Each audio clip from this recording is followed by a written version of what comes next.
एक दिन एक रास्ते से दो फकीर एक गांव की ओर जा रहे थे।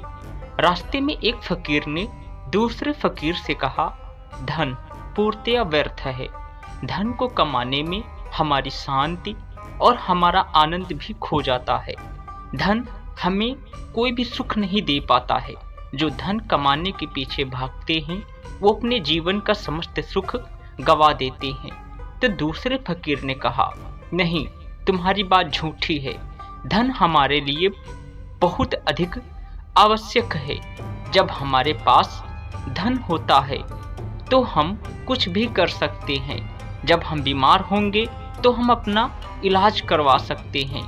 तो पहले फकीर ने कहा, जब तुम्हारे पास धन होगा तो तुम अरनाम सरनाम खाओगे, जिससे तुम्हें बीमारी होगी और उसी बीमारी को सही करने में फिर तुम्हारे द्वारा कमाया हुआ धन लग जाएगा।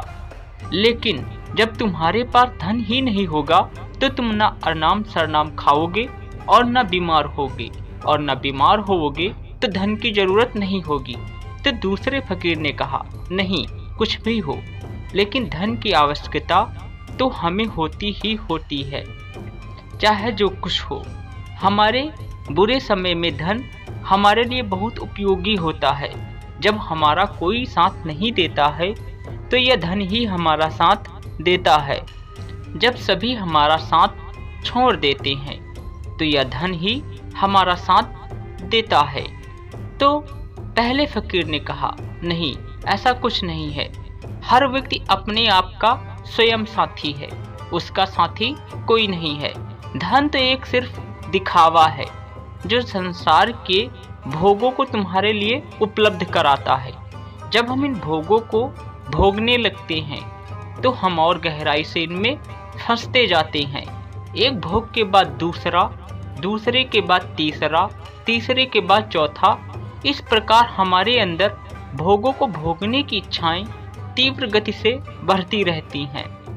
लेकिन जब हमारे पास धन ही नहीं होगा तो हम इन इच्छाओं की ओर भागेंगे ही नहीं, क्योंकि जब धन ही नहीं तो हमें पता है कि हम इन्हें पूरा नहीं कर सकते, तो हम क्यों इनकी ओर भागेंगे। तो दूसरा फकीर कहता है, ऐसी बात नहीं है। ये तुम्हारे पास धन होगा तो तुम इन भोगों को भोग लोगे, लेकिन ये तुम्हारे पास धन न हुआ तो तुम इन भोगों को भोगने के लिए चोरी करोगे, लोगों को परेशान करोगे, किसी के घर में जाकर डाका डालोगे, तो तुम एक कुमार्ग पर चल पड़ोगे। तो इसलिए धन आवश्यक है। इसी तरीके दोनों फकीरों में वाद विवाद होता हुआ वो दोनों फकीर एक नदी पर पहुंच गए। नदी पर पहुंचने पर वहां पर उन्हें मल्लाह मिला। उस मल्लाह से इन दोनों फकीरों ने कहा, हम दो फकीर हैं, क्या तुम हमें नदी पार करवा सकते हो। तो उस मल्लाह ने कहा, हाँ, हम नदी पार करवा सकते हैं, लेकिन इसके लिए तुम्हें 1 रुपया देना होगा, ना तो 1 रुपया से कम और ना 1 रुपया से ज्यादा। मैं बहुत अधिक थक चुका हूँ। सारा दिन मैं नाव चलाते चलाते अब चकनाचूर हो चुका हूँ।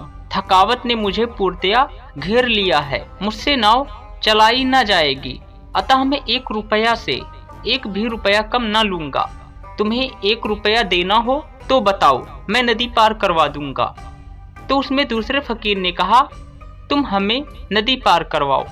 नदी के उस पार पहुंचने पर दूसरे फकीर ने अपनी जेब से 1 रुपया उस मल्लाह को दे दिया।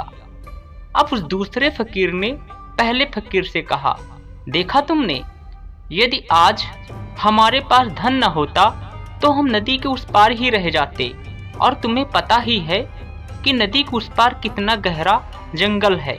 उस जंगल में कितने सारे हिंसक पशु रहते हैं। न जाने कौन सा पशु रात को हमें वहीं पर शायद मार देता।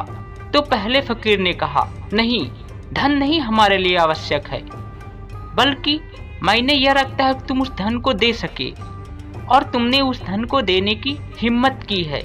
तो धन आवश्यक नहीं है, तुम्हारी हिम्मत आवश्यक है जो तुम उस धन को दे सके।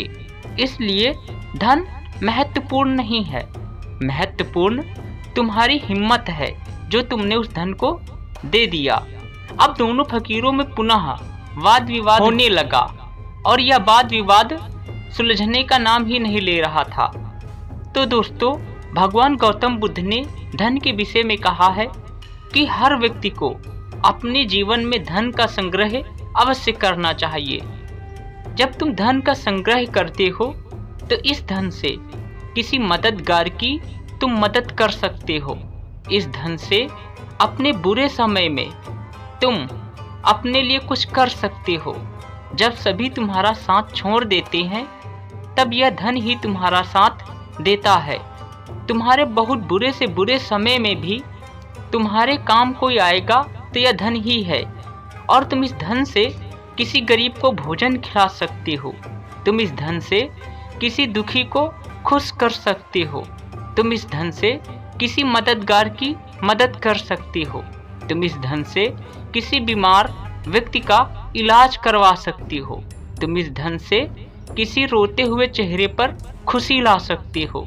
तो हर व्यक्ति को अपने जीवन में धन अवश्य कमाना चाहिए, लेकिन धन कमाने की चिंता में वह इतना व्यथित और परेशान न हो जाए कि वह अपने स्वास्थ्य और अपने परिवार को ही भूल जाए। जो धन तुम अपने शरीर और अपने परिवार के लिए कमाते हो, वही धन यदि तुम्हारे शरीर और परिवार के काम न आए तो वह धन किस काम का है। जिस धन को कमाने के लिए इस शरीर का स्वास्थ्य गंवाना पड़े और परिवार से दूर जाना पड़े, तो हमें ऐसे धन के पीछे चिंता नहीं करनी चाहिए।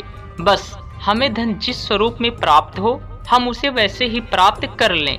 उसके लिए हमें हर पल चिंतित नहीं रहना चाहिए। चिंतित व्यक्ति ही सर्वाधिक दुखी होता है और ये दुख ही हमारी समस्त परेशानियों का कारण बनता है। जिस धन को हम प्राप्त करते हैं खुशी पाने के लिए, तो उस धन को कमाने में इतना दुखित मत रहो। बस उसे जीवन का एक महत्वपूर्ण अंग समझकर कमाते जाओ, लेकिन कभी इसके लिए चिंतित ना हो। आज नहीं है धन तो कल हो जाएगा, लेकिन हर पल तुम प्रसन्न रहो, क्योंकि तुम्हारे जीवन का एकमात्र सार कुछ है तो खुश रहना है। तुम जितने सारे कार्य करते हो तो खुशी के लिए ही करते हो। तो अपने उस चरम लक्ष्य को पहले से ही स्वीकार कर लो कि हर पल बस मुझे खुश रहना है।